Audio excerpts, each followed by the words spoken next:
Welcome to another episode of Better Business, Better Life. I'm your host, Debra Chantry-Taylor. I'm passionate about helping entrepreneurs and their leadership teams get what they want out of business and life. On the show, I invite successful business owners and expert speakers to share their successes. They are open and honest about the highs and lows of business and also life as a business owner. We want to share those learnings with you to inspire you, but also to help you avoid some of the common mistakes. My hope is that you take something from each of these short episodes that you can put into action to help you get what you want, not only out of your business, but also your life. So, good afternoon and welcome to another episode of Better Business, Better Life. Today, my guest is Ryan J. Melton from One Plan for Retirement. Welcome, Ryan. Kia ora, Debra. Why Ryan J. Melton? Why Ryan J. Melton? Yes. Because I'm pretentious and I'm stuck up. That's why I put that in there. The reason Ryan J. Melton is, funnily enough, there's a few hundred Ryan Meltons in the world. Mm-hmm. And I don't like competing in a space that I can't win. So I just put a J. So then anytime someone searches my name, all the page one's me. So at least there's not some sort of confusion, or because you always get taught in sales to make the close as easy as possible. Yeah, fair enough. I just remember seeing the other day on the news, there was a guy who had actually done some SEO work to make sure if you typed in the Auckland's hottest bachelor, he actually came up as number one. Well, that's step two. Yeah. I went back to the pretentious aspects. Yeah. Brilliant. So you obviously are working in retirement. How did you get into that? Funnily enough, 7 or 8 years ago, I think now, I wanted to build a business around emotional success.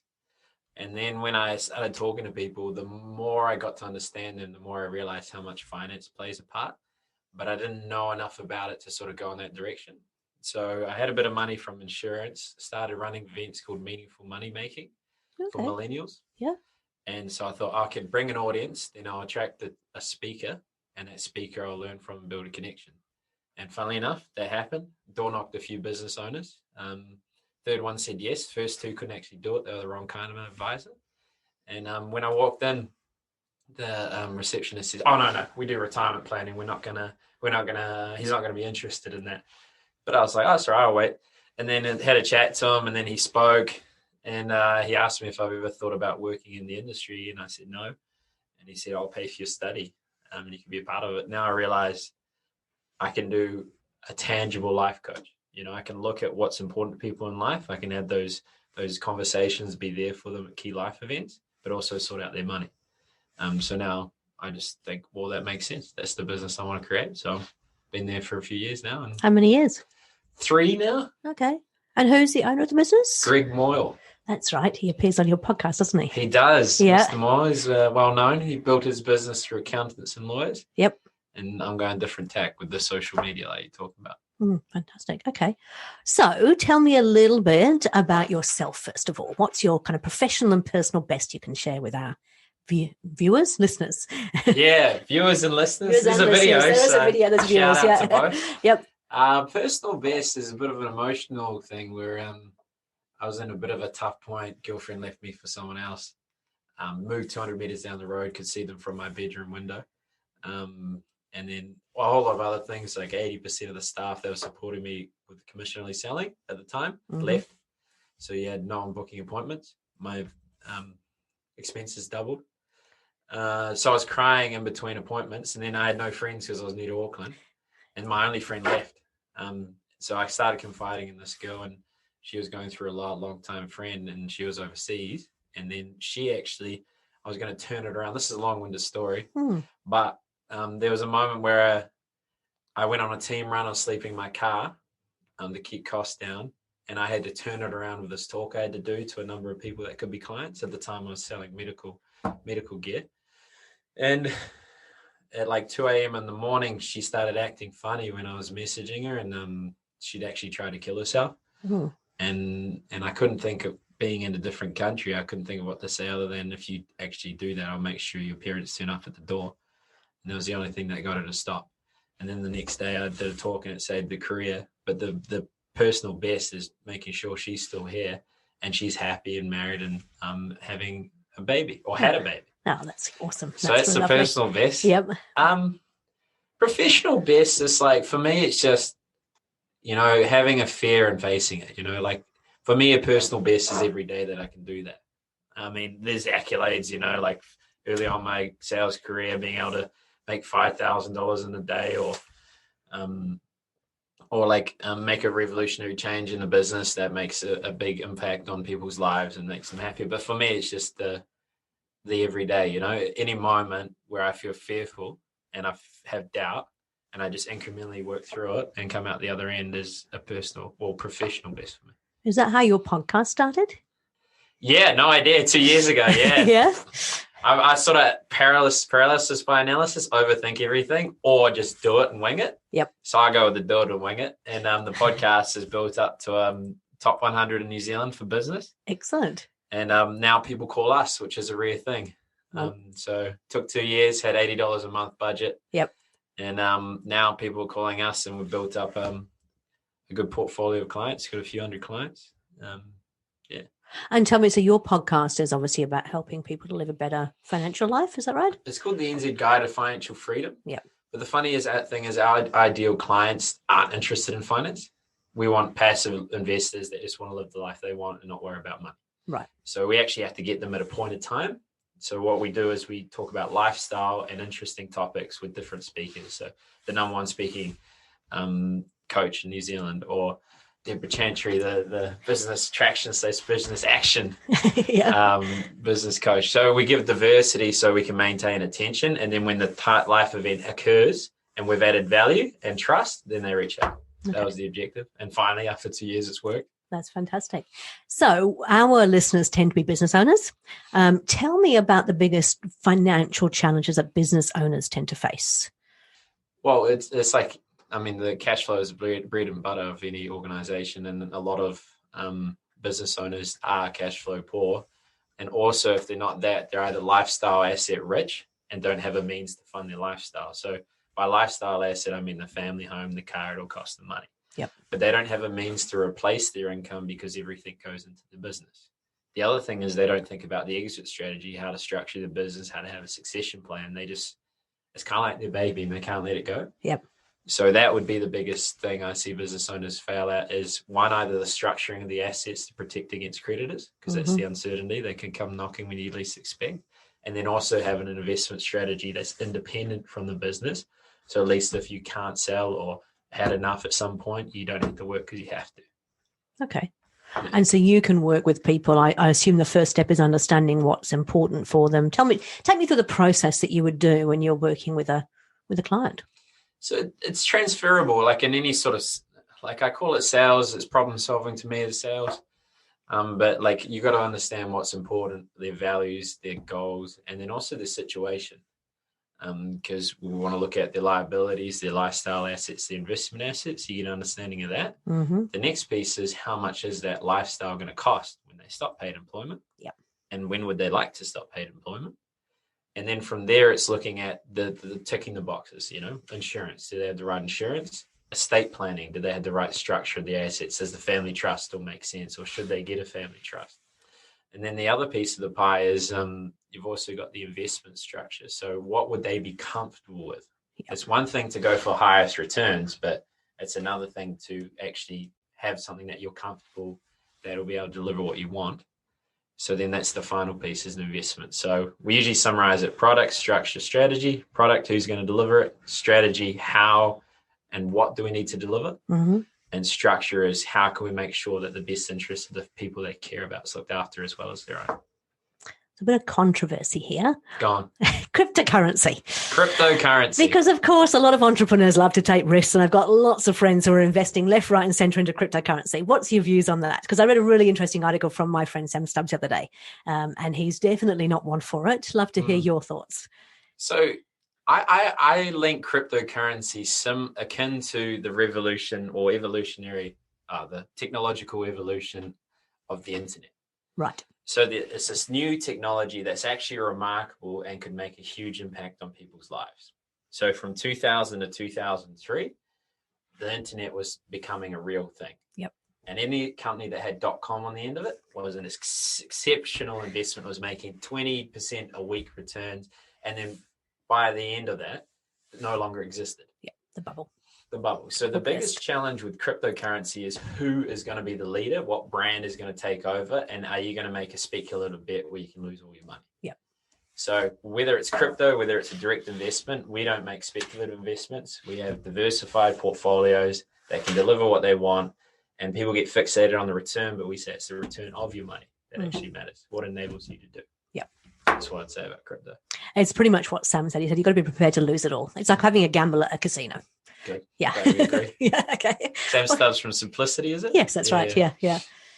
Okay, cool. So what's the most interesting thing you've seen with a client? Well, for me, it's the fascinating thing is helping people get clear understanding of what they want in life. So there's interesting things that happen, like people skip home, they come in all stressed out, or there's some crazy story where they walked in on a dead body and like that sort of stuff, and they got accused of murder. I've seen that. Yeah. Really? Yeah. People tell me everything. Okay. Yeah. Like a hairdresser. Yeah. Oh, yeah.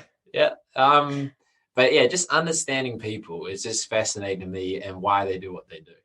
But yeah, you get the out the box stories and you get all the insider goss and you keep it confidential. You say, you can say hot takes like this on a podcast with no reference or understanding, and you're safe. But yep. Yeah, that's fun. Okay. And what's the biggest challenge you've had to kind of solve for a client? Well, the biggest thing is when they don't have the means to achieve what they want. So you have to be strategic, you know. Right. There's tools you can use, like the family home. You can use a reverse mortgage. Mm-hmm. So you can use the equity in your home to fund your income, and they don't take the money until you sell the house. Yep. So it's good for the older people. The other thing is, that's the biggest thing, is trying to mediate the difference between what they want and what they have. And you do have challenges. You do have like family members that you got to think about, and they may not think about, because a lot of family members put their kids as trustees and beneficiaries, where as soon as money past a certain point comes into it, the kids start acting a little funny. Yeah. And we've had instances where a stepmother, new family, partner passes away. They had their money in a trust, and they also had it invested. The house was partly owned by the trust. So then you basically had a prison for the step parent, and they wanted the kids to help them out, and the kid says, "Not my mum." Right. Okay. So it starts to get quite complex. Yeah. So the biggest challenge is getting all people that are involved in a unified vision. Mm-hmm. And clear, transparent communication. Like a lot of people might use prenup trusts and think ahead like that, but even then that's not airtight. And Yep. The best thing you can actually do in a partnership is clear communication and transparency. Like there's nothing better, unfortunately. So do you actually help with that with clients? Yeah. It's like, I like referencing sales a lot because most of my life has been sales, but you don't set anything up without the decision makers. So for us, yeah, we can get people over the line, they make decisions, but we're not looking for a transactional relationship. We're looking for long-term. So sure, we may lose people because we're asking, hey, can all parties be involved? Yep. But in the long run, it's better outcomes for the client, and also it's a lasting relationship. Now, I've heard you use sales a lot, and for a lot of us, sales is kind of that dirty word, and we feel a bit sort of scared by it. How do you position that? What would you say to people who are in business who have a fear of that word sales? Yeah, well, I was similar, like I was actually, because I was very fearful of talking to people, I created a character to execute on what I needed. So when I first came into commission only selling, I was like, shit, I'm petrified of this.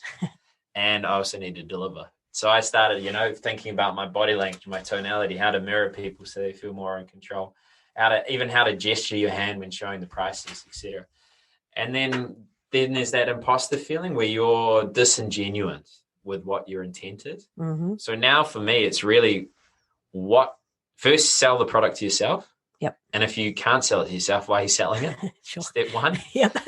Step two is being congruent. Like sometimes actually telling them something that's against your best interest is actually going to help them across the line. Yeah. So when you're genuinely believe in what you're selling, have good intent, are clear with your intent, and your focus is to solve the problem, the close is the only thing that really needs some structure, where if you're going to close someone, it needs to be simple and streamlined. Mm-hmm. So have that part, but the most part is if you're just congruent, honest, forthright, clear in your intent, and trying to solve a problem, and then have a structured close, you're not going to have any qualm you might have the fear of talking to people or asking. But if you put that all on the table, and that's not really sales, right? You're just helping people. basically. Yeah. Okay. Fair enough. But call it sales. Let's not worry about it. Okay. Oh, I don't sell. Yeah, every business owner that started probably had to sell unless they had a partner that could do it all for them. Yeah, that makes perfect sense. They're all salesmen. Okay. Don't lie to yourself. So business people, we said before that often they are putting everything back into the business. So on paper, they don't have an awful lot. Could they be sitting there going, well, there's no point in me going and seeing a person about my retirement because I've got nothing? What would you say to them? Yeah, it's fair. I mean, we have clients that invest millions of dollars. We have clients that have zero and they're starting from nothing. Yep. The bottom line is, I've realized people, it's not how much they earn, it's how much they spend. It's their behavior that matters. You earn more, they spend more. I've had couples that earn $500,000 between them and they're spending every single dollar. Yeah. So if you get it clear. I was there. Yeah. Yeah. That's the reality. Yep. So that if you actually open that up and break it down, there is money that is free. Yep. There would be inefficiencies within a business. There's inefficiency with expenditure. And then if you have a reason to do it, because that's the other fearful thing. People keep their head in the sand because they're not going to have an income and they're worried they're not going to have enough. So they just ignore until it's too late. Yeah. But even if you're putting, how does that work? Yeah. Well, and even if you're saving $100 a week, like it can make a significant impact on your life. And then you got KiwiSaver for self-employed people. Put in 1,043, you get 521 free money. Yep. Guaranteed returns. Yes. And then it's compounding. So that can be there for you as well. Yeah.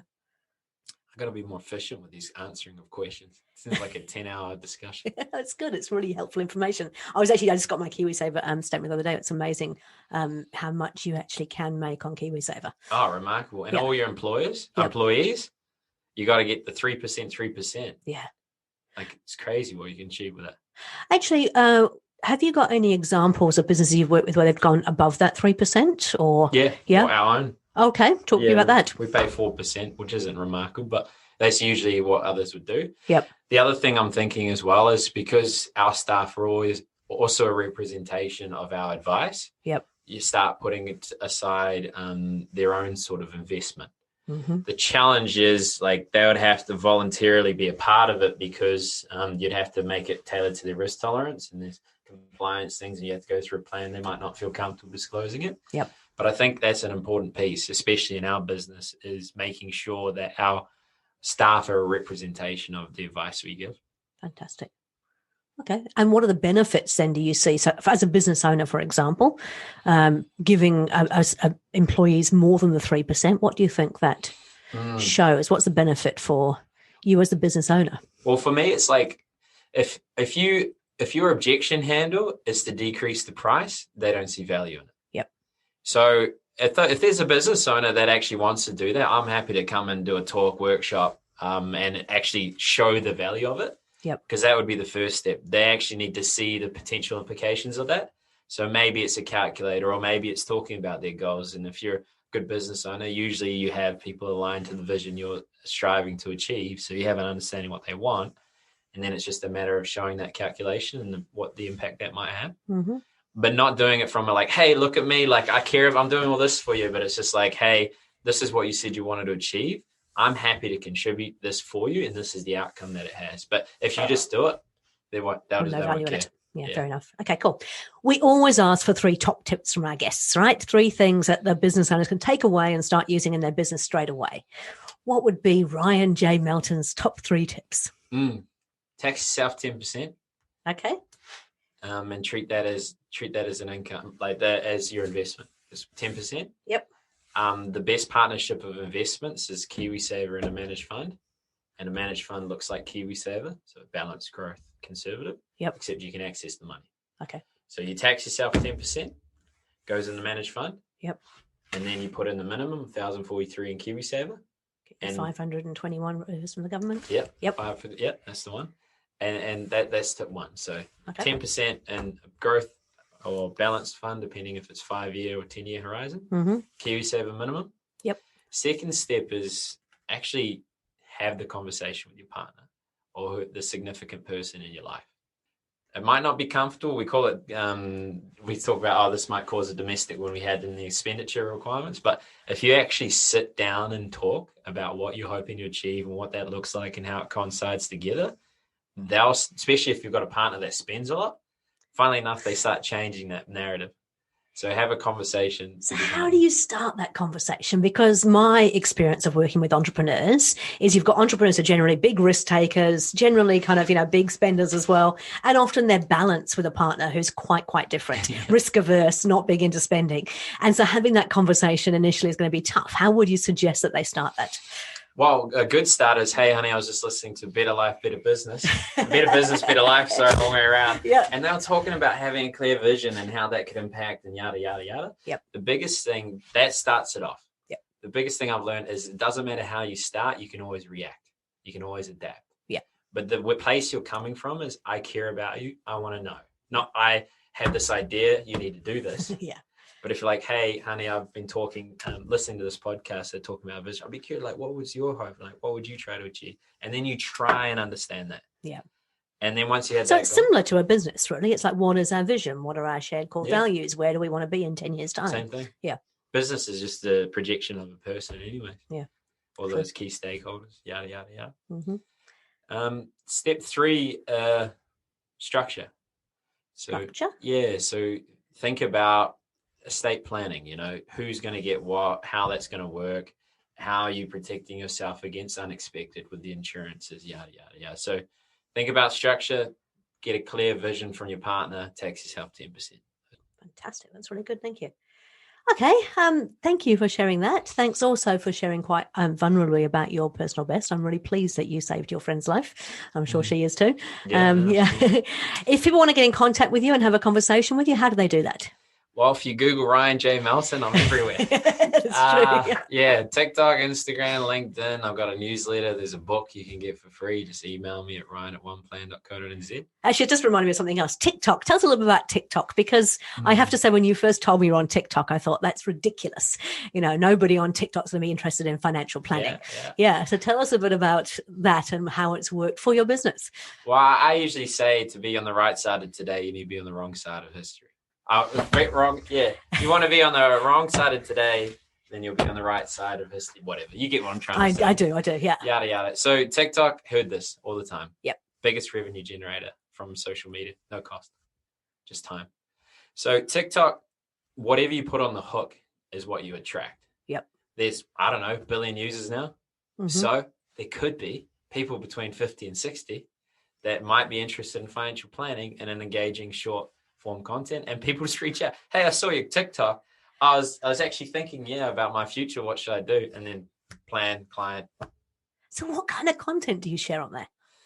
Well, the biggest thing I'd say with content, create what you enjoy. Yeah. Because there's going to be points where people aren't interested. There's going to be points where it's hard for you to keep consistent at it. Mm-hmm. That's step 1. Step 2 is quantity will help you create quality. So you can't sit in your boardroom with all your different directors and say, hey, this is what I think people like. Yeah. And then you present it and it's a dud. So if you consistently put out content, you'll actually see what becomes quality. Yeah. So it's about monitoring what you're doing, seeing so doing the stuff that you love, making sure you're having some fun with it for a start, because that becomes authentic, and then seeing what actually resonates and refining over time. Is that it? Pretty much. And the thing, there's nuances for every social media. So TikTok, it is more representation, more demographic or in the younger side. Yep. So have your clothes adapt to them. So your one with TikTok, the algorithm tries to group it so it presents it to the right person, and it also rewards rewatch factor. So shorter videos seem to perform well. The more clearly defined content is, with the hashtags, with the sounds, and with the content. Yep. They'll start putting it in front of the right people. And then when they see that, you want to make sure that your clothes or the link that you have in your description relates to their pain points for their age demographic. That's what I'd say. Fascinating. That's really cool. Thank you very much. No worries. Well, again, thanks for coming in. I didn't mention it before, but we've actually been here and done this, like a deja vu, isn't it? We actually recorded this a couple of months ago, and we had some terrible sound issues. So thanks for taking the time to come back in and do it all over again. No worries. I think we've actually learnt more second time round. So thank you. Appreciate it. No worries. Yeah, wing it. Yeah. Every time. Brilliant. Thanks. Thanks, guys. Thanks. Thanks again for joining us on Better Business, Better Life with me, your host, Debra Chantry-Taylor. If you enjoyed what you heard, then please subscribe to this podcast and let us help you to get what you want out of business and life. Each week we release a new short episode which will give a success story and 3 takeouts to put into action immediately. These will help you take your business from good to great. The podcast is also supported by free resources, templates and useful tools which you can find at debrachantry-taylor.com. I am a trained entrepreneurial leadership and business coach, a professional EOS implementer and an established business owner myself. I work with established businesses to help them get what they want. Feel free to contact me if you'd like to have a chat about how I might be able to help you, or if you'd like to join me as a guest on this podcast. Thanks again to NZ Audio Editors for producing this podcast. See you on the next episode.